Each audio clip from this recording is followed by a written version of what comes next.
अगदीच. आणि एक शेवटचा प्रश्न, की या 16 वर्षात हं. मीरामध्ये किती चेंज झालाय माणूस म्हणून? कारण का या 16 वर्षात आता मी जेवढं 1 तासात ऐकलं, हा ई-सी-जीच होता. म्हणजे हो. असं काही छानच घडतंय असं नाही. ते खूप नाही. डाउन गेलंय, खूप वर हो. गेलंय. किती बदलली आहे मीरा? बऱ्याच गोष्टी इनफॅक्ट प्रत्येक जे इन्सिडेन्सेस किंवा अनुभव आपल्याला येतात, तर ते आपल्याला खूप माणूस म्हणून ग्रो करतात, असं मला हं, वाटतं. कुठलीही गोष्ट असू दे. म्हणजे एक मगाशी तुला किस्सा सांगायचा राहिला. मी एका इव्हेंटला गेले होते. हं, खूप अगदी चांगला जवळचा मित्र कोरिओग्राफर. मग त्याने बोलावलं, मग 100% डोळे बंद करून आपण जायलाच हवं इव्हेंटला. सो मी काही विचारलं नाही विशेष. मुंबईच्या जवळपासच इव्हेंट होता. आम्ही गेलो इव्हेंटला सगळे टीम. आणि मी एकटीच जाते. युजुअली इव्हेंटला स्वतः सेल्फ ड्राईव्ह करून मी जाते. तर त्या दिवशी मी ओलाने गेले. हं. आणि तो कोरिओग्राफर सारखा येऊन मला नॉक करतो व्हॅनिटीवर, की "अरे मीरा, कोणाला तरी बोलव ना तुझ्याबरोबर." म्हटलं, "का? काय प्रॉब्लेम आहे?" "नाही, कोणाला तरी बोलव, कोणाला तरी बोलव." मग मधला व्हॅनिटीचा दरवाजा उघडू का? आपले साइड डान्सर्स पण तुझ्याबरोबर राहतील. म्हटलं, "काय प्रॉब्लेम आहे का?" तर म्हणे, की "नाही, काही नाही. तू फक्त कोणाला तरी बोलवून घे प्लीज." म्हटलं, "ठीक आहे." मग मी माझ्या एका फ्रेंडला बोलावलं, की पिकअप करायला प्लीज ये. आणि खूप आडबाजूला होता इव्हेंट. हं. इव्हेंट संपला, सेकंड परफॉर्मन्स माझा चालू होता. त्यांनी लिटरली मला ॲज इट इज मी इव्हेंटच्याच कपड्यात मला त्याने स्टेजवरनं ओढत-ओढत आणलं, गाडीत कोंबलं. "हे घे पैसे पेमेंट आणि निघ आत्ताच्या आत्ता." म्हटलं, "ठीक का? असा का वागतोय तो?" आम्ही थोडं पुढे गेलो. मी आणि माझा मित्र ड्राईव्ह करत होता. आम्ही थोडं पुढे गेलो. आम्हाला एक टोल लागला, जो बंद पडलेला होता. आणि अचानक 15-20 लोकं दगड घेऊन आमच्या गाडीच्या दिशेने धावायला लागली. आणि आम्हाला कळलंच नाही की काय होतं नक्की. आणि तेव्हा वॅगनर होती. हं, जुनी खटारा एकदम वॅगनर अशी होती. आणि तो माणूस असा येतोय धावत, दगड घेऊन अटॅक करायला. खिडकी उघडी आहे. मी खिडकी बंद करते आणि आमची गाडी बंद पडली. म्हटलं आता संपलो आपण. तेवढ्यात मित्र लकीली ड्राईव्ह करत होता. त्याने गाडी चालू केली. पुढे यूटर्न होता. मी यूटर्न घेऊन गाडी काढली कशीबशी. त्याने दगड मारला आणि त्याच्या मित्राच्या त्या ड्रायव्हिंगच्या बॅकरेस्टवर येऊन थांबला. काच फुटली. आम्ही गाडी पळवतोय. आमच्या मागे ती गाडी येतेय. चेसिंग चालू आहे. 100 नंबरला फोन करायचा प्रयत्न करते, लागत नाहीये, माहिती नाही का. पुढे लकीली आम्हाला एक पेट्रोलिंग व्हॅन दिसली. पेट्रोलिंग व्हॅनच्या इथे गेलो. त्याच्यानंतर त्याने म्हटलं, "आमच्या मागे चोर लागलेत." पण म्हटलं, "चोर का लागतील आपल्या मागे?" म्हटलं, "एकतर वॅगन म्हणजे छोटी गाडी आहे. हं. बाजूला मर्सिडीज वगैरे मोठ्या-मोठ्या गाड्या पास होतायत, त्या गाडीवर अटॅक करतील." मला काही टोटल लागली नाही. पोलीस म्हणाले, की "आम्ही तुला टोलपर्यंत सोडतो." टोलपर्यंत आम्ही त्यांना फॉलो करत गेलो आणि तिकडे ती गाडी उभी होती, आमची वाट बघत. तर मी पोलिसांना म्हटलं, "बहुतेक 30 लोकं आहेत. तुम्ही जरा एकदा चेक करा." पोलीस म्हणाले, "तुम्ही गाडी न्या पुढे, आम्ही बघतो काय ते." आम्ही गाडी पळवली. आम्ही दुसऱ्या एका टोलला पोहोचलो आणि तो बॅरिकेड उघडायलाच तयार नाही माणूस. तर म्हटलं, "का?" आणि तेव्हा पैसे द्यायची सिस्टम होती. हं, फास्ट टॅग्स वगैरे हं. नव्हते. तर म्हणे, की "नाही, गाडी नाही सोडणार," म्हणे. "आपको वापस बुलाया है." किसने काय माहिती नाही. मग माझ्या मित्राने बॅरिकेड तोडलं आणि आम्ही मुंबईत आलो फायनली. आणि खूप मला 1-2 महिन्यानंतर फोन आला, की "मॅडम कशी वाटली आमची सेवा? प्लीज तुम्ही परत या, तुमची वाट बघतोय आम्ही" वगैरे असं. आणि ठरवून मे बी मला किडनॅप करणार होते का काय करणार होते मला नाही माहिती. पण तेव्हा मी खूप हादरले होते. पण त्याच्यानंतर असे बरेच इन्सिडेन्सेस झाले आणि मी खूप स्ट्राँग झाले. किंवा रिएलिटी शोजमध्ये जे काही घडलं, पार्शियलिटी किंवा जे काही पॉलिटिक्स, त्याच्यामुळे खूप स्ट्राँग झाले. अशा इन्सिडेन्सेसमुळे मी स्ट्राँग झाले. किंवा जिथे डावललं गेलं ठरवून. पण ते तुला कळलंच नाही ती लोकं कोण होती? नाही मला कळलं. जे इव्हेंट ज्यांनी ऑर्गनाइज केला होता, त्या लोकांचा फोन आलेला मला 2 महिन्यानंतर, की "कशी वाटली आमची सेवा? तुमची वाट बघतोय, या लवकर" पण वगैरे. का म्हणजे? पण असं असतं म्हणजे बऱ्याच वेळा असं पर्स्पेक्टिव्ह असतं कदाचित. म्हणजे आता मला माहिती नाही. पण असं असतं, की अभिनेत्री म्हणजे अवेलेबलच आहे. असं नसतं पण म्हणजे प्रत्येकजणच नाही हां. तर आणि प्रत्येकाचा तो आपापला विषय आहे. म्हणजे मला चांगलं, वाईट किंवा चुकीचं, बरोबर ह्याच्यात पडायचंच नाहीये. मला ते करायचं नाहीये हं. आणि कदाचित त्यांच्या मनात असं असेल अभिनेत्री म्हणजे चला प्रयत्न करून बघू. हं, असं असेल कदाचित. पण ते त्यावेळी किडनॅपिंगचा प्रयत्न केला गेला. इनफॅक्ट अजून एका मी इव्हेंटला गेले होते. अ, औरंगाबादच्या पुढे थोडासा इव्हेंट होता. मी आणि अजून 2 खूप मोठे कलाकार मराठीमधले.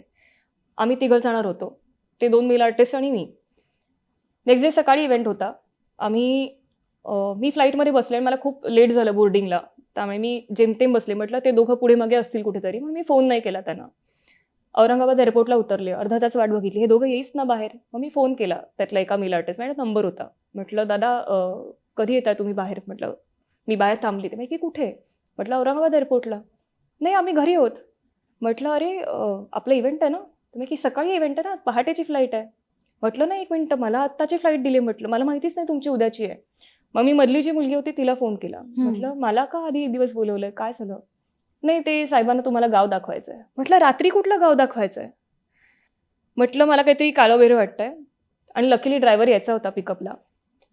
मी शेवटची फ्लाईट अजून होती परत मुंबईला जाणारी.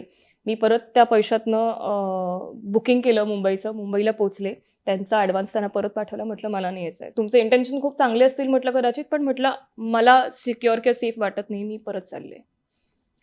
सो असे बरेच अनुभव आले जे एकट्याने फेस करायला लागले आणि त्यामुळे मी स्ट्रॉंग होत गेले मला वाटतं. इनफॅक्ट अजून एक किस्सा, मी एका ऑडिशनला खूप नवीन होते, त्यामुळे माहिती नव्हतं कुठे जायचं आहे, कुठे नाही. कुठले जेन्युइन कास्टिंग डिरेक्टर्स हे माहिती नव्हतं. मी आदर्श नगरला गेलेले ऑडिशनला. मी वेस्टर्नमध्ये गेलेले आणि तो मला म्हणाला की इंडियनमध्ये ऑडिशन पाहिजे. म्हटलं, चेंजिंग रूम कुठे आहे? तर तो म्हणाला, चेंजिंग रूम नाही येथे, तू ऑडिशन रूममध्येच चेंज कर. म्हटलं, ठीक आहे. सो मी चेंज करणार होते, तेवढ्यात बघितलं तर हँडीकॅम, म्हटलं एकदा आपण चेक करूया. आणि हँडीकॅम रेकॉर्डिंग मोडवर होता. आणि तेव्हा मी एवढी बोल्ड नव्हते की एवढी कॉन्फिडंट नव्हते की त्याला जाऊन 4 शब्द ऐकून बाहेर पडावं. मग मी हँडीकॅमचा अँगल चेंज केला, ऑडिशन दिलं चेंज करून, बाहेर पडले. आणि ज्या माणसाने मला पाठवलं होतं तिकडे, ज्या कॉर्डिनेटरने, त्यांना मेसेज केला की माझ्याबरोबर असं झालं, प्लीज नेक्स्ट टाइम जरा चांगल्या ठिकाणी पाठवा. त्याने तो मेसेज बाकीच्या मुलींना एक अलर्ट करण्यासाठी पाठवला की मीराबरोबर ह्या ठिकाणी असं झालं, मी जरा चेक करतो, तोपर्यंत कोणी जाऊ नका. तो मेसेज त्या माणसापर्यंत पोहोचला जो ऑडिशन घेणार होता आणि तो मला ब्लॅकमेल करायला लागला की मी तुला इंडस्ट्रीमध्ये टिकूच देणार नाही, तुझं मर्डरच करतो, तुझ्या घरीच येतो आता बघ वगैरे, धमक्या द्यायला लागला. मी तेव्हा एकटी राहायचं, त्यामुळे खूप मी घाबरले. आंबोलीला राहायचं तेव्हा. मग मी रात्री 12 वाजता आंबोली पोलीस स्टेशनला गेले एकटीच. तिकडे एकटी इंडस्ट्रीमधली कोणतरी रँडम मुलगी आली वगैरे असं, त्यामुळे कोणी एंटरटेन नाही केलं. मग नेक्स्ट डे मी पुण्यातल्या काही लोकांची ओळख काढून तिकडच्या पीआयची ओळख काढली. त्यांनी सगळं समजून घेतलं. त्या माणसाला पकडून आणलं 3 दिवसानंतर. आणि मग जे काय व्हायचं ते त्याच्याबरोबर झालं. आणि इनविन टाईम तो मला जे धमकी देताना त्याने माझे फोटोज काही व्हायरल केले होते. जनरल बेसिक फोटोज होते आणि त्याच्या खाली नंबर लिहिला होता आणि अवेलेबल असं लिहिलं होतं त्याच्यावर. आणि सगळीकडे व्हायरल होते फेसबुकवर हे फोटोज आणि त्याच्या खाली नंबर. इनफॅक्ट त्याच्याबद्दल मी पोस्ट पण केलेली सोशल मीडियावर की मला माहिती नाही हे कोण करतंय, काय करतंय, हा नंबर म्हटलं प्लीज, म्हणजे आणि मी नंबर चेंज केला त्याच्यानंतर. मग सो असं बरंच अशी प्रकरणं पण झालीत. बट अशी प्रकरणं तुम्हाला स्ट्रॉंग बनवतात मला वाटतं. किंवा अजून एक असं मी असे सांगितले किस्से तर आपल्याला अजून 2 तास बसायला लागेल. पण एक शेवटचा किस्सा सांगते. मी श्रीजी हॉटेलला बसले होते फर्स्ट फ्लोअरवर. एका प्रिंटशूटची मीटिंग होती ज्वेलरीसाठी. खूप आधीची गोष्ट ही. आणि तो आला, समोर बसला, चहा कॉफी म्हणाला घे वगैरे. आणि तो फोन करायचा प्रयत्न म्हणाला की क्लायंट येतो तोपर्यंत बस वगैरे. आणि बराच वेळ झाला, ते मेन कोणी आले नाहीत. तो म्हणाला की माझ्या फोनवरनं फोन लागत नाही, तुझा जरा फोन दे. म्हटलं ठीक आहे. मी फोन दिला माझा. तो उठला आणि मला वाटतं साईडला गेला. मला वाटलं त्याला साईडला जाऊन बोलायचं, माझ्या पुढ्यात बोलायचं नाही आहे. आणि मागे वळून बघते तर तो पळाला फोन घेऊन. मग मी त्याच्या मागे आणि माझ्या मागे वेटर, कारण बिल पे केलं नव्हतं. आणि तो गायब झाला. मग मी ओशिवारा पोलीस स्टेशनला गेले. मग तिकडे कंप्लेंट टाकली. आणि तेव्हा MI फोन्स खूप नवीन होते, त्यामुळे त्याची स्विच ऑफ सिस्टीम खूप वेगळी होती. त्याला स्विच ऑफ करता येत नव्हता वाटतं बहुतेक. तर पोलिसांनी लगेच ट्रॅकिंगला लावला माझा फोन आणि 2 तासात तो माणूस आणि माझा फोन माझ्या हातात होता. मग त्या परत माणसाबरोबर जे काही पोलिसांनी करायचं ते केलं. अशा बऱ्याच गोष्टी घडल्यात माझ्याबरोबर. त्यामुळे ह्या सगळ्या गोष्टींमुळे मी थोडी स्ट्रॉंग होत गेली असं मला वाटतं. आणि आय एम ग्लॅड की हे सगळे अनुभव आले. त्यामुळे मी आता कुठलीही सिच्युएशन येऊ दे, मी हँडल करू शकते. मराठी मनोरंजन सृष्टीमधील मालिका, चित्रपट, नाटक तसेच कलाकारांबद्दलच्या नवीन अपडेट्स जाणून घेण्यासाठी नक्की सबस्क्राईब करा इट्स मज्जा मराठी या आपल्या नवीन यूट्यूब चॅनलला.